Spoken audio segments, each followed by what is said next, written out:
Hi guys, അപ്പോൾ ഒന്ന് നമ്മൾ വെറൈറ്റിക്കായിട്ട് കാറിൻ്റെ ഉള്ളിലാണ് ഇപ്പോൾ ഇരിക്കുന്നത്.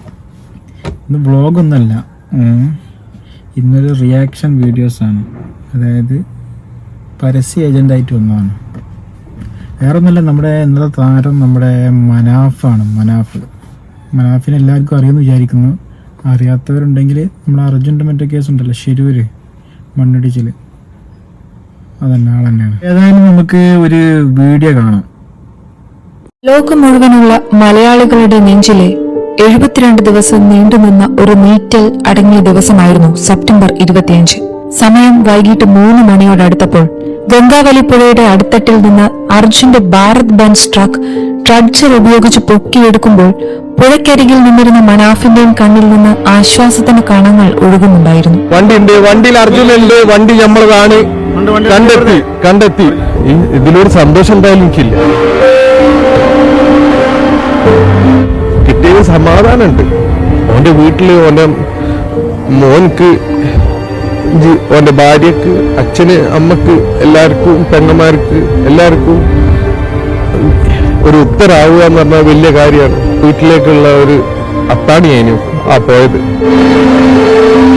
അപ്പോൾ ഈ വീഡിയോ നമ്മുടെ 72 ദിവസത്തിന് ശേഷം അർജുൻ്റെ ബോഡി കിട്ടിയതിന് ശേഷം നമ്മുടെ മനാഫ് കൊടുത്ത ഒരു ചാനലുകൾക്ക് കൊടുത്തൊരു ബൈറ്റാണത്. അതിൽ അദ്ദേഹം കൃത്യമായിട്ട് പറയുന്നുണ്ട്, മൂപ്പരെ നിശ്ചയദാർഢ്യം കൊണ്ട് അത്രയും ദിവസം അയാളെ ജോലിയും അയാളെ വീടും അയാളുടെ കുട്ടികളും അയാൾക്കൊരു ജോലി എന്ന് പറഞ്ഞു കഴിഞ്ഞാൽ കോഴിക്കോട് ബേപ്പൂരാൻ തോന്നിൻ്റെ അറിവിൽ അയാൾക്കൊരു മരക്കച്ചവടം മൂപ്പര സഹോദരന് വേണ്ടി ആയിട്ട് മരക്കച്ചവടമൊക്കെ നടത്തുന്ന ആളാണ്.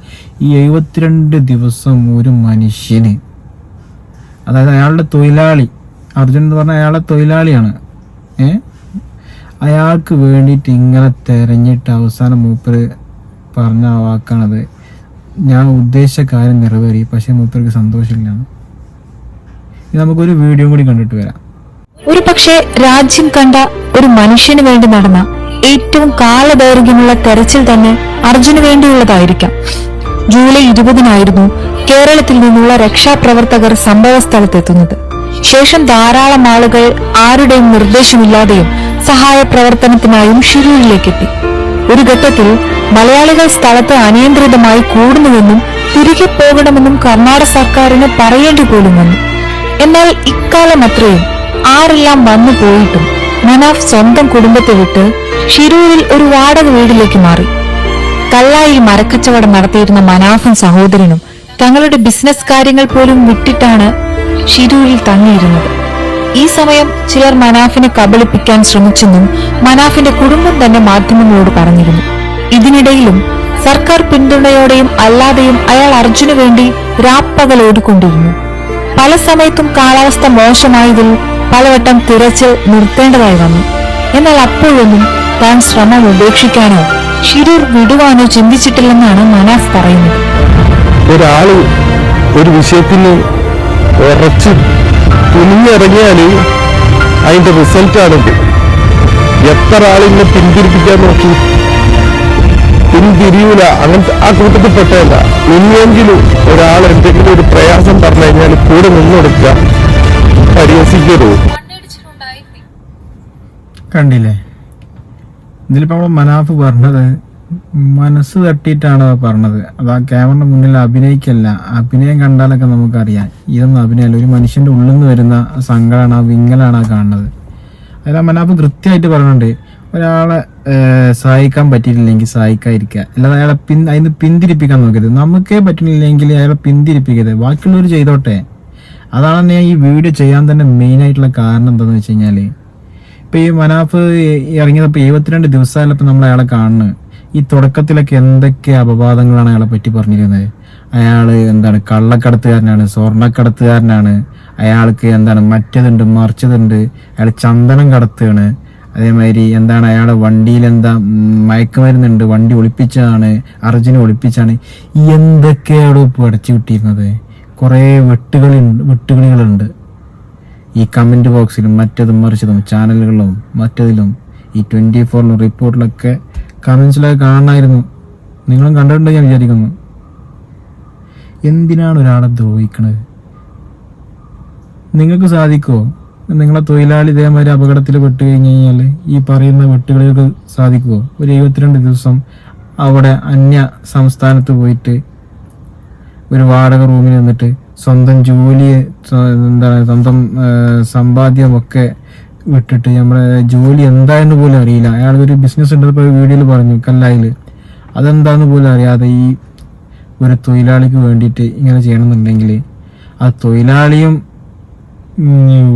മുതലാളിയും തമ്മിൽ എന്തായിരിക്കും അവർ തമ്മിലുള്ള ബന്ധം? നമ്മൾ വിചാരിച്ച പോലെ അർജുനെ ജീവനോടെ കിട്ടിയില്ലെങ്കിലും മനാഫ് പറഞ്ഞ പോലെ തന്നെ ആ ഉദ്ദേശ കാര്യം നടന്നില്ല, സന്തോഷമില്ല എന്ന് പറഞ്ഞ കാരണം തന്നെ ഇതാണ്. കാരണം അർജുനെ നമുക്ക് ജീവനോടല്ല കിട്ടിയത്. ബോഡി ആയാലും അറിയാലോ 72 ദിവസമൊക്കെ ആകുമ്പോൾ അഴുകി ജീർണിച്ച അവസ്ഥ ആയിരിക്കും. അപ്പം അങ്ങനെയാണ് കിട്ടിയത്. പക്ഷെ ഇതൊക്കെ നമുക്ക് മനസ്സിലാക്കാനുള്ള കാരണം എന്ന് വെച്ചാൽ ഇങ്ങനെ വെട്ടുകളിയൊക്കെ ഉണ്ടെങ്കിലും കേരളീയ ജനത എന്തൊരു കാര്യത്തിനും ഒത്തൊരുമിച്ചിട്ടുണ്ടായിരിക്കും. പിന്നെ വേറൊരു കാര്യം എന്താ വെച്ച് കഴിഞ്ഞാൽ ഒരാളൊരു കാര്യം തീരുമാനിച്ചു കഴിഞ്ഞാൽ ഒരു സാധാരണക്കാരനാണ് മനാഫ്. അദ്ദേഹം 52 ദിവസം തുടക്കത്തിൽ അദ്ദേഹം പറഞ്ഞിട്ടുണ്ട്. മറ്റുള്ളവരൊക്കെ വേറെ എന്തൊക്കെയാ പറഞ്ഞു, അർജുൻ ചാടിക്കാൻ പുറത്ത് കറങ്ങി ഒലിച്ചു പോയിട്ടുണ്ടാവുന്നൊക്കെ പറഞ്ഞപ്പോൾ അദ്ദേഹം നമ്മളെ മനാഫ് പറഞ്ഞിരുന്നത് അയാൾ ആ ക്യാബിൻ്റെ ഉള്ളിലുണ്ടാവും എന്നാണ് ഉറപ്പിച്ച് പറഞ്ഞത്. കാരണം അയാളെ നന്നായിട്ട് അറിയാം. കാരണം ജോലി കഴിഞ്ഞ് കഴിഞ്ഞാലും വണ്ടിയെ വിട്ട് പോകാത്ത ആളാണ് അർജുൻ എന്നാണ് അയാളെന്ന് പറഞ്ഞിരുന്നത്. അപ്പോൾ അതേപോലെ തന്നെ ക്യാബിൻ്റെ ഉള്ളിൽ നിന്നാണ് അയാളെ കിട്ടിയത്.